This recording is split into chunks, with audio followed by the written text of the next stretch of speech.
네, 우리 지역 의원들과 현안을 이야기해보는 시간이죠. 의회 인물 시작하겠습니다. 강수훈 의원 그리고 이귀순 의원 나오셨습니다. 어서 오세요. 네, 안녕하세요. 안녕하세요. 네, 오늘은 또 우리 이 의원께서 처음으로 출연하셨기 때문에 네. 자기소개 먼저 부탁드릴게요. 네, 시민들의 삶이 빛나는 나의 도시를 만들기 위해서 열심히 의정 활동을 하고 있고요.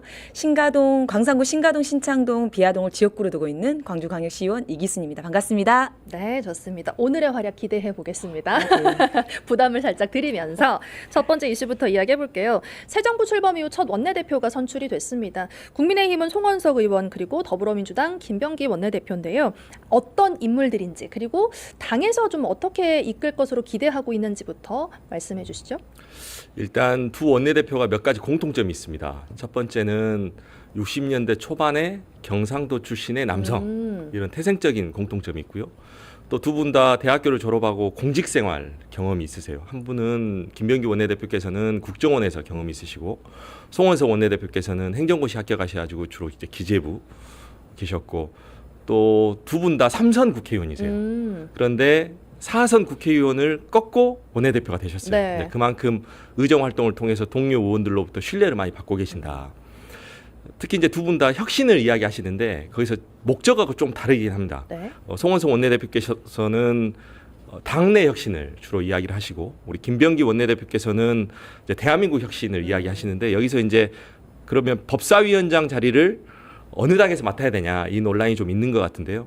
여튼 이제 지금 상황이 계엄 이후에 치러진 대선 상황에서 진행되기 때문에 좀 비정상인 것을 정상으로 하기 위해서는 여당에서 좀 추진력 있게 법사위원장을 맡는 것이 좀 낫겠다, 이런 생각이고, 좀 두 분이 일주일에 한 번씩 정례 모임을 하신다고 하셨으니까 네. 좀 갈등과 분열보다는 대화 타협으로 좀 멋진 정치 해주셨으면 좋겠다는 바람이 있습니다. 네. 어떠신가요? 네.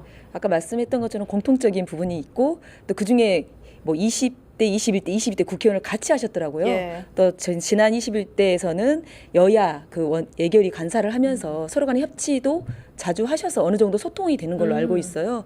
근데 저희 김병기 원내대표님 같은 경우는 워낙에 좀 그 국정원 출신답게 좀 단호한 오투부터 시작해서 뭐 단호한 오투나 강단 있는 면모, 이런 것들이 보여지는 것들이 있지만, 또 주변 사람들의 이야기를 들어보면 상당히 그 따뜻하고 정이 있다고 해요. 그리고 물밑 작업이나 조율 같은 걸 잘하는 노련한 협상가나 설득가로 또 알려져 있더라고요. 이 부분에 있어서 야당과 함께 그런 부분들이 협치를 잘하지 않을까라는 기대감이 있고요. 그리고 우리 또 성원석 국힘 원내대표 같은 네. 경우도 경우도 기재부 출신 뭐 경제통으로 알려져 있어서, 특히나 이제 관료 출신이기 때문에 어떻게 하면 정부가 국정이 잘 운영될 것인지 누구보다 잘 알기 때문에 그 건전한 견제를 바탕으로 또 두 분께서 하시고 있는 뭐 협치, 또 민생 키워드를 갖고 있기 때문에 원활하게 좀 이어가지 않을까 기대하고 있습니다. 네, 혁신과 협치에 대한 어떤 단어로 좀 정리를 해볼 수 있을 것 같고요. 두 번째로 이제 민주당 새 원내지도부에 우리 지역 의원들이 꽤 발탁이 됐더라고요. 원내대변인의 문금주 의원 그리고 원내 부대표의 전진숙 의원, 조인철 의원 등인데요. 어떻게 평가하십니까? 이런 의견도 있어요. 이제 더 많이 좀 써야 되는데 너무 적다, 혹은 뭐 적절하다. 두 분의 의견은 어떠신가요? 저는 이번에 원내 지도부에 또 저희 문금주 의원님께서는 원내 대변인을 맡으면 중심적 역할을 또 맡게 됐잖아요. 네. 그리고 방금 말씀하셨던 조인철 의원님이나 전진숙 의원님, 그리고 저희 그 권양엽 의원님과 김문수 의원님께서 부대표를 맡으면서 저는 상당히 긍정적으로 당의 주요 결정할 수 네. 있는 그 안에 들어갔기 때문에 좀 긍정적으로 보고요. 근데 국정기획위원회 가장 중요한 중앙정부 인사에서 뭐 장관급, 차관급 여러 가지 이제 인사들이 뜨는데 보면 출생지는 뭐 전라남도 네. 이쪽 사람들이 많아요. 그런데 그분들이 주요 그 지역구를 두고 있다거나 지역에서 활동했던 지역의 기반을 충분히 이해한 분들이 아니어서 그런 지점에서는 상당히 많이 아쉽다라는 생각이 듭니다. 정치 주무대가 우리 지역인 분들이 좀 아쉽다, 아직은. 네, 맞아요. 네. 저도 공감되는 말씀 해주셨는데요. 기본적으로 원내대표단, 원내부대표가 15분 계시는데 그중에 4분이 광주 전남 출신인 것은 여튼 호남 국회의원들을 좀 중용한 것이 맞다, 이렇게 보고 있고, 다만 저는 아쉬웠던 것이 우리 광주는 논외로 하더라도 전남에 3선 이상의 국회의원들이 계시는데 좀 적극적으로 원내대표 출마도 하시고 그렇게 해서 음. 이제 호남의 목소리를 내셨으면 좋았겠다 이제 이런 아쉬움은 있는데 대부분 내년 지방선거에 관심들이 있으셔서 네. 이제 그 좀 아쉬움이 있고 이제 중앙정부 차원에서는 아까 이기순 의원께서도 말씀 주셨는데 출생지 고등학교까지는 여기를 나왔는데 네. 그 이후에서는 줄곧 수도권에서 생활하신 분들이 많으신 것 같아요. 그래서 어떤 분들은 뭐 검은 머리 외국인, 뭐 노랑 머리 한국인 뭐 네. 이런 표현도 어, 하시더라고요. 그래서 예. 정말 호남을 잘 이해하고 호남 지역민들과 부대꼈던 분들이 중앙정부에 좀 발탁돼서 일할 수 있게 된다면 우리 대한민국에 처해 있는 이 지방 소멸의 문제라든가 호남의 미래 먹거리 발굴 이런 것들을 좀 더 적극적으로 추진할 수 있겠다 싶습니다. 네. 그리고 이제 8월 2일에 전당대회 앞두고 네. 있잖아요. 박찬대 전 원내대표 그리고 정청래 의원 2파전 양상이 지금 예상되는 상황인데 어느 쪽에 더 이렇게 유리하다라고 말하기 어려우시겠지만 평가하십니까? 네. 글쎄요. 제가 이번에 대선을 치르면서 정청래 의원님이 저희 광주, 전남을 네. 되게 골목골 많이 다니셨잖아요. 네. 그러니까 대중 인지도에 대해서 저는 정말 깜짝 놀랐어요. 되게 사람들이 많이 좋아하시고 네. 뭐 유튜브나 이런 걸 보면 실시간 접속자들도 상당히 많으시고 그래서 또 다른 실감을 정말 많이 해서 야 이분이 당대표가 될 수 있겠다라는 생각을 했지만 여러 가지 이제 상황에서 이제 박찬대 원내대표님도 탄핵 정국에서 또 여러 가지 역할을 많이 역할을 하셨죠. 정말 많이 했죠. 예. 특히나 그 본회의장에서 한 분 한 분 이름을 거명하면서 그러면 또 국민들한테 주었던 그 감동 여러 가지들이 있었는데 저는 이제 우리 정청래 의원님 같은 경우는 강한 리더십에 당심이 좀 좌우할 것 같고 네. 그다음에 우리 박찬대 원내대표님 같은 경우는 워낙에 온건하고 온유한 이미지 그리고 조율이나 이런 부분에 있어서 확장성 있는 리더십을 하는데 강한 리더십과 확장 리더십 중에 누굴 네. 택할 것이냐는 이 당심에 의해서 또 여러 국민들의 여론에 의해서 좀 바뀌지 않을까라는 생각이 듭니다. 어떠신가요, 강 의원님? 이제 당 대표 레이스가 이제 시작됐기 때문에 예. 유불리를 지금 말씀드리는 건 뭐 쉽지 않을 것 같고요. 다만 이제 대통령 선거 이후에 치러지는 당 대표 선거이기 때문에 최하수는 이재명 대통령의 마음이 나한테 있다 이렇게 얘기하는 게 최하수인 것 같아요. 그래서 지난 민주당의 역사를 잘 이해하고 앞으로 우리 민주당을 어떤 비전으로 만들어갈 것인지에 대한 포부를 밝히는 것이 중요할 것 같고요. 또 내년에 지방선거 있기 때문에 지금 선출된 당 대표가 내년 지방선거까지 치러야 되거든요. 네. 그러면 전국의 풀뿌리 민주주의자들을 어떻게 발굴하고 양성해서 더 나은 대한민국으로 갈 것인지에 대한 이런 설명을 하는 것, 이제 이런 것들이 가장 중요한 포인트고 무엇보다 선거와 골프는 고개 들면 망한다. 그래서 항상 예. 겸손한 자세로 이렇게 선거에 임한 후보께서 당대표에 네. 되지 않을까 싶습니다. 알겠습니다. 지금 이재명 대통령 굉장히 바쁘십니다. 네. G7 정상회의 이후에 이제 귀국길에 올랐고 취임 이후 12일 만에 정상회의 무대에 선 거더라고요. 역대 대통령들은 뭐 2달 정도가 걸린 것에 비하면 굉장히 짧은 시일 안에 지금 정상회의 무대에 선 거고 한미 정상회담은 좀 불발이 됐지만 한일 정상회담이 치러졌잖아요. 아직 평가 이릅니다. 하지만 지금까지의 어떤 외교 점수를 준다면 100점 만점에 이 대통령의 점수를 어떻게 주실 수 있을까요? 이번엔 강 의원께서 저부터. 먼저. 예. 윤석열 대통령 처음 되셔서 외교 정상 회의 가셨을 때 그때 박지원 당시 이제 전 국정원장께서 똑같은 질문을 하셨어요. 근데 100점 만점에 80점 주셨더라고요. 굉장히 후하게 주셨어요. 네. 근데 그것에 비해서 이재명 대통령께서는 훨씬 잘하셨기 때문에 네. 기본적으로 저는 100점 만점에 90점 드린다. 그런데 한 가지 굉장히 제가 인상적인 장면이 브라질의 룰라 대통령 예. 만나서 어린 시절에 이제 소년공 이야기 나누고 했던 부분이 굉장히 국민들한테 감동을 줘서 저는 개인적으로 100점 만점에 99점. 99점. 네. 90점이 좀 올랐네요. 네, 올랐죠. 그래서 9점을 더 네. 드린 거죠. 알겠습니다. 9점을 더 드렸고. 네, 그래서 99점으로. 네. 이게 참 점수를 매긴다는 것 자체가 저희가 좀 어렵습니다. 네, 저는 네. 100점 만점에 100점을 드리고 싶어요.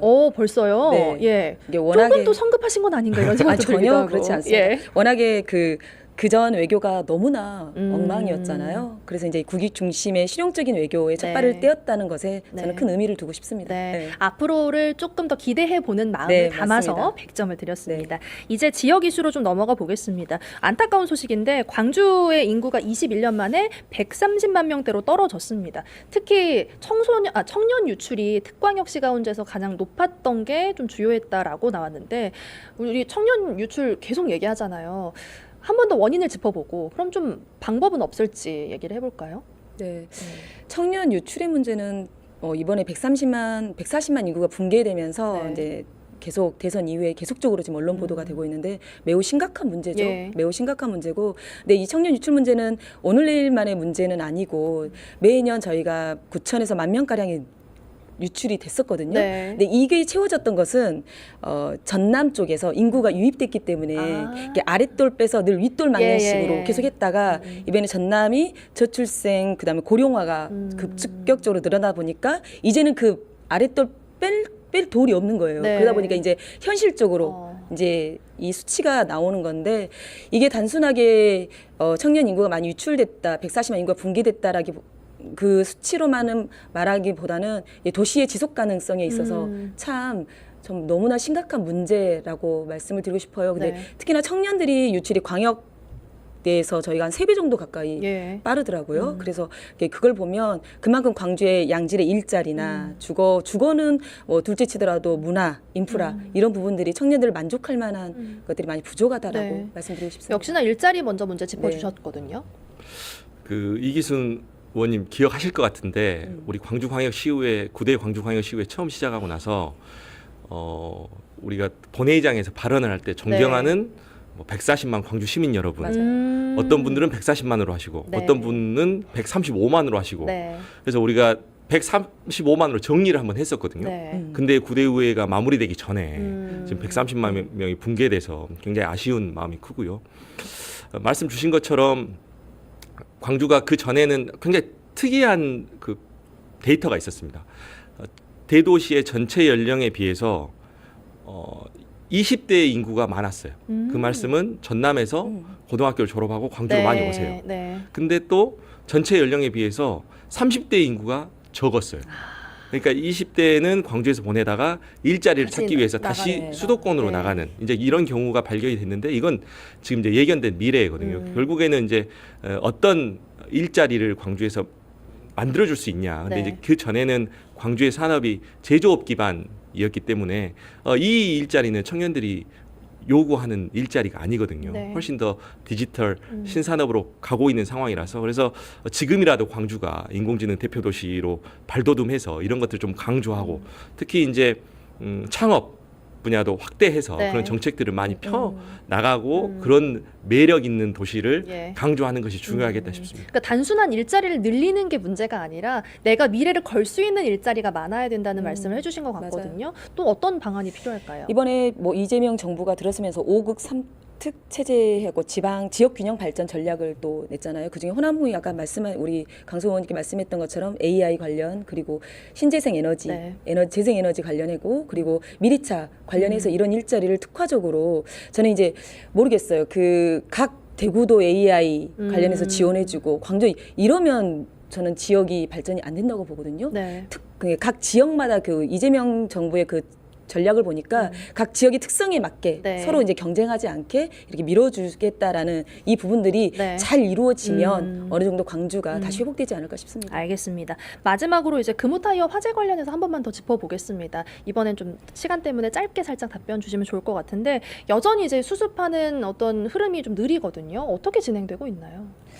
일단 화재 원인 감식 조사가 이루어져야 되는데 붕괴 위험이 있어서 네. 이게 지금 진행이 되고 있지 않아서 모든 것들이 다 멈춰 있거든요. 예. 이게 화재 원인 조사를 하려면 철거 계획이 들어가야 되고 철거 계획이 이제 광산구청에서 승인이 나야지만이 철거 계획과 함께 이제 들어가는데 화재 조사 원인을 빨리 하고 나서 가장 또 중요한 건 더블스타 네. 대주주의 뭔가 입장 표명이 있어야 되는데 이런 부분들이 아직 깜깜무소식이어서 네. 많이 어려운 지점들이 있죠. 알겠습니다. 네, 뭐 금호타이어의 대주주인 더블스타가 빨리 광주의 입장을 밝히는 것이 가장 네, 중요하다. 맞습니다. 그리고 오히려 지금 위기를 기회로 삼아서 네. 그 전부터 갖고 있었던 이전 계획이라든가 스마트 팩토리로 가는 문제 이런 부분을 지금 설계하는 것이 중요하다 이렇게 말씀드리고 싶습니다. 네, 다음번에 지역 이야기 조금 더 길게 나눠보도록 하고요. 오늘 말씀 여기서 마무리하겠습니다. 두 분 고맙습니다. 고맙습니다. 고맙습니다. 네, 강수훈 의원, 이기순 의원과 함께했습니다.